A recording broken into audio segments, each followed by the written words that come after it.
are back and ready to do it all over again. Game week 4, the final game week before the international break. I've got 5 pickups for you for draft FPL. Maybe you want to get them in normal FPL as well, but definitely in draft FPL, they should be on the waiver wires. So let's jump straight into it with number 1, Rodri of Manchester City.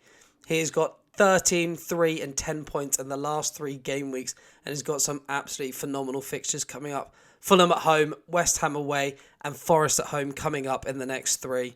I mean, you can't argue with that. They've had a very, very easy start. Rodrigo's been capitalising upon this.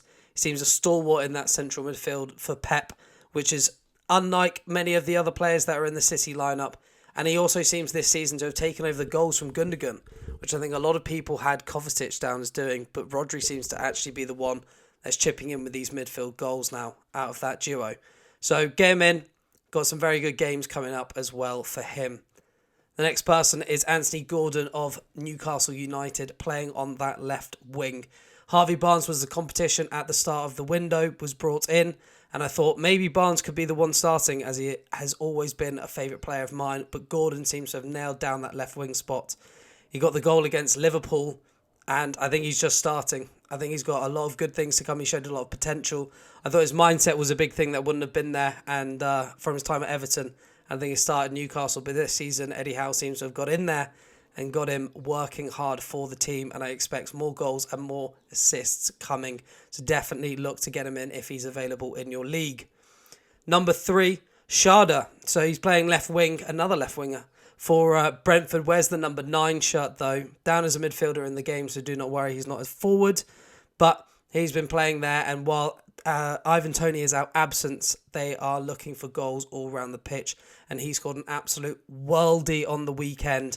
His minutes have gone up to 70 2 games ago and 79 in the last outing as well.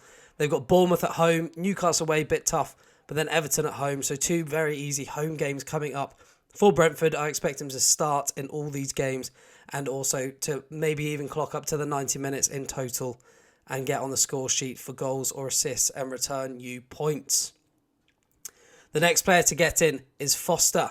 He is the Burnley striker and scored just a technically brilliant goal, I would say. Just did the fundamentals really well on the weekend of just pinning the man, turned him, volleyed it, made it look so simple, such a hard thing to do at the top level. Burnley obviously have had a very, very hard start, losing 2 from 2, but he has got 90 minutes in both of these games. He's got Spurs at home, Forest away, and United at home coming up. So he's really a third choice striker if you're looking to get someone in, but someone who gets guaranteed 2 points. You know, sometimes that is what we need, especially at the start of the season, as there's players that have getting us donuts, which we do not like to see. But yes, he's a forward that should be available in a lot of leagues, so definitely look to get him in. And the final player is a bit of a curveball. We're going to go Fabio Vieira. He had only 34 minutes against Fulham, but in that time he was devastating. He got 2 assists.